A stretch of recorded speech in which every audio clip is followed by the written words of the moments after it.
How you going, people? Gonna do a couple of crazy cop stories here.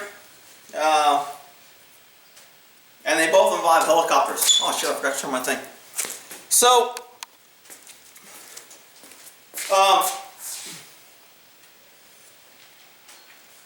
this one incident is, I was working auto theft. And when we're working auto theft, contrary to most people believe, we kind of don't want to get in a pursuit because it's dangerous. One of us can get hurt. If we're chasing somebody and we could have stopped it and someone else gets hurt, we feel bad. I know cops are cold, we're not supposed to have feelings, but we do. So we really don't want to encourage a pursuit. That's why if we see a parked stolen vehicle, if we don't rip it off and tow it and just take it, a lot of times we want to stop and wait to get a body with it because it counts more for stats. If we get a car and a body, it counts for an arrest stat, it counts for getting a new person on probation stat, it makes the person who we catch, it makes it a felony the next time he gets caught in a stolen vehicle. So there's all kind of enhancements, so it's better to get a guy in a car. So if we have a car that's stolen and we don't take it, we'll put these little things, hell, I thought I had a couple around here, I didn't think to grab them. It's called a rat trap. It's got these little holes and you just slide it under the tire. So as soon as he drives off, it puts these big tubes in the tire and all the air comes out. It goes flat pretty quick. So we'll put those on the tire so just in case the guy takes off, he's going to have flat tires soon, so he's not going to go far. Doesn't mean you can't do damage or hurt somebody, but at least we made an effort to where we don't want to get him hurt. So we're working, around Christmas time, we would work the malls because the malls would fill up, and I mean, these are huge malls. And I mean, you got parking lots, shit, huge, all the way surrounding the mall. So you have thousands of cars. And you have cars coming in and dropping kids off and picking them up and rolling through and just thumping their music and hanging out and, you know. So mall parking lots was a good resource for us to catch stolen vehicles. They would either break into cars and steal people shopping, or they would steal the car, or they'd come through there with their stolen car being cool, which is the case in this one. So here comes this dude, and he comes driving by, and he's a young kid. And he's got like this brand new fancy-ass Lexus, and way over 100,000. We're like, shit, where did that young little punk get that? So, as we call that a clue, run the plate, comes back stolen. So the Sarge, I think, is the closest one on it, so he gets behind it, he's like, okay, gold Lexus, stolen, occupied with two, we're in this alley, let's get around it. Let's surround it so we can block it in. Well, somehow, while we're following it, it gets to where it comes this way, and the Sarge is coming this way. Well, how can I put this? The Sarge had a ride-along. She was very cute ride-along, and technically he probably shouldn't have. So, if he'd have got rammed or got hurt, and she would have got hurt in a car, there probably would have been questions that nobody wanted to answer. So he was supposed, his job, when he saw this guy coming this way, was to block the road so he couldn't get through. Well, he kind of blocked it half-assed because he didn't want to endanger his secret passenger. And so he blocks it half-assed. So we all swoop on it, we get out of the car at gunpoint, and he just floors it and goes around a sergeant. We're like, shit! So the pursuit's on. And this pursuit actually ended up, if you watch TV on the World's Most Dangerous Pursuits, they used to have that in a while, you'll see this pursuit. You'll probably see, I was driving a little white Ford pickup truck. And, but anyway, we chased this guy. I mean, he went through the parking lot. He was just trashing his car. I'm like, oh my God, this car was mint. It was a beautiful Lexus. He's trashing it. So he's driving like a maniac. He gets on a highway. We get all these freaking units. We go through several jurisdictions. And he got to this one point where there was a curb, and he didn't know it. And I want to say it's El Camino or West El Camino off of 80. I'm not sure, but it's in the Sacramento area. And we were at a Sacramento mall, so we're chasing him out of Sacramento. But he's going 120, and of course, I can't keep up my little truck. I can keep him up inside a little bit because he's kind of going it. So there's mark units passing me because they're clearing cars more. My undercover car doesn't. We always want the marked units as the primary because if we get in an accident chasing when there's marked units in our undercover, you know, we kind of like, why are you doing that? You got a marked unit there. So technically, undercover units could shut down when the marked units get in and just follow. So I was following, and I was turning my lights on and off just to get knuckleheads out of my way sometime because a cop would come by, they'd pull over, and I'd be right behind a cop, and they'd pull in front of me like you know, you get those people out there like, I'm not gonna let anybody pass me. I'm gonna go to speed limit. This guy's speeding. So then I'd hit my lights and siren. They'd be like, oh, and then they'd pull over. I'd be like, you stupid dumbass. So anyway, we're chasing this dude down the road forever, and he takes this one exit, and I go, oh shit, this ain't good, man. He ain't gonna make this turn because he's he's hitting 120 several times, slowing down 100, slamming on the brakes, dodging cars. So when he takes his turn, it is a complete U-turn. And I think the safe speed on the turn was maybe 30 miles an hour. And there was a big drop off on the other side. So when he takes this sucker at like 80 or 100, he just goes, phew, and there was a chopper following us. He got there right after. He was catching up to us. I don't think he was over him when he did it. So they have video, and he takes his curve, and I mean, he just flies, and that Lexus rolls, and the engine ends up coming out. And I'm like, oh man, this dude's dead. But I said, you know, you never know. So I get there, and I jump on my truck, I get my gun, I'm running, the chopper's spotlighting me out, and I come down here. He was trapped in the car. I couldn't get him out. I mean, I couldn't see anybody else. I was looking for bodies. I was looking for, you know, I couldn't find anything, so it's kind of like, all right, wait till we get more units with some lights, fire trucks, etc. It wasn't a big fire. You would think there'd be a fire. There wasn't.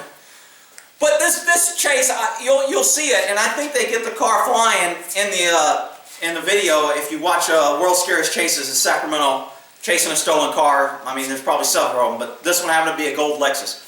So the chopper is up there lighting us up, and you know, sometimes the chopper is good, sometimes it's not, because if they get too low, they're throwing up dust and we can't see, and the light is so blinding. Sometimes when we go from this light bright area where the chopper's at, and then he'll scan and circle, then we lose the light, so it's really dark and our eyes are trying to adjust, then they come back in the light and our eyes are so having a chopper is kind of good and bad. So that was one incident with the chopper. It turned out we used to joke about the guy who stole the car, because he never recovered. We used to joke he's sitting in the window watching cars go by the highway now eating out of a straw, because he was pretty trashed. And I know some bleeding heart's going to be, you shit. He could have killed freaking 30 people chasing him. Screw him. I don't give a shit if he's sitting in a window, dumbass, stealing cars, not being a worthless society. And he was white, so I don't want to hear, oh, he's picking away. He's a white guy. And I don't give a shit about him either, because he's a dumbass. So anyway, another incident with a cop, or with a chopper. So this is in a Woodland, so this is a town. And I was working at the task force on this, but we were working in Woodland at the time for, I think, gangs. And we had an officer on a traffic stop, and then shots fired. So all we got was a shots fired with an officer. That's usually a high priority call. Any unit in the area that picks it up, we're going to roll. So we start heading that way, and as we get closer, it's like officer down. Need an ambulance. So now we really have a high priority call. So now we have more units coming. They've got units everywhere, because they put out 1199, which means we need units from every county everywhere. So we have literally probably over 100 officers coming. Then it comes out, the officer's DOA on scene. So now we have a homicide, a capital homicide, and it was a cop. So now we have choppers coming in, we have all kind of things coming in. And this was a CHP officer who had got killed on a traffic stop, and we were there, and somehow either he wrote down or he put out, most CHP do not put out their traffic stops. They make so many traffic, just like when we were working auto theft. We made so many traffic stops, we never called in a plate, we didn't do anything. We either had a second unit with us, we were in a two-man unit. If we were by ourselves, we'd put it out so they'd know where we were. In case we didn't come up on the radio, they'd know the last place to look for us. But it's not like in a big city where every time you make a stop, I'm stopping a white Ford, plate, blah, blah, blah, occupied by 2 Hispanic males, 1 black female, whatever.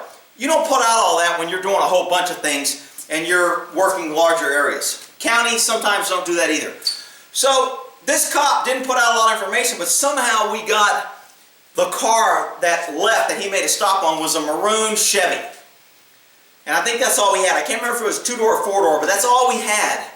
So a lot of units were going to the scene still, and I'm kind of like, you know, I can go to the scene later. All I'm going to see is a dead cop laying there bleeding out or whatever. I said, I'm not going to do any good going to the scene. A lot of cops who have never been there want to go to the scene.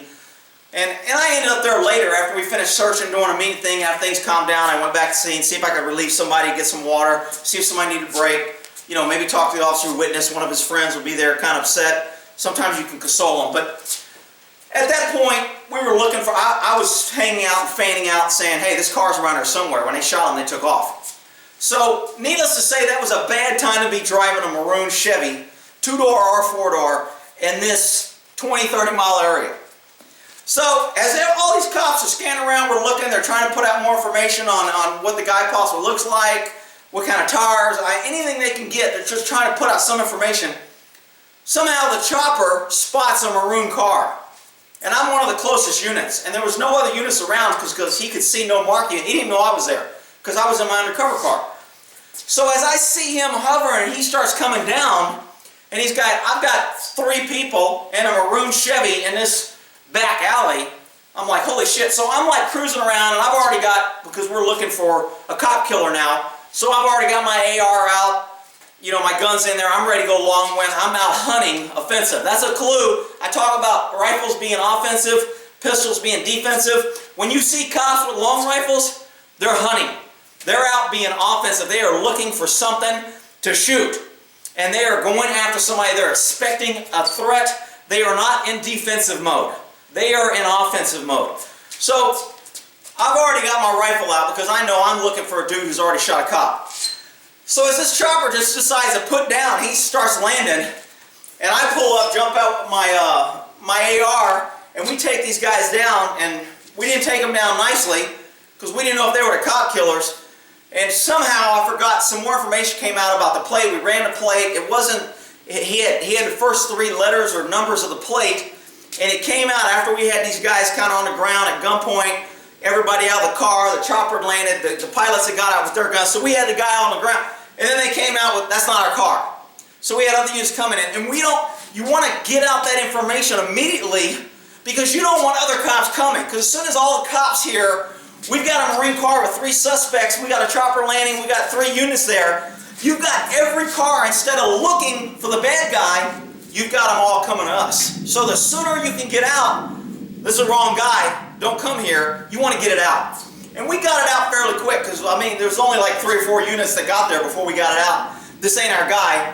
Keep looking. Go back to your other areas. So everybody kind of scattered. The chopper took off. We got a car. Dudes were all messed up.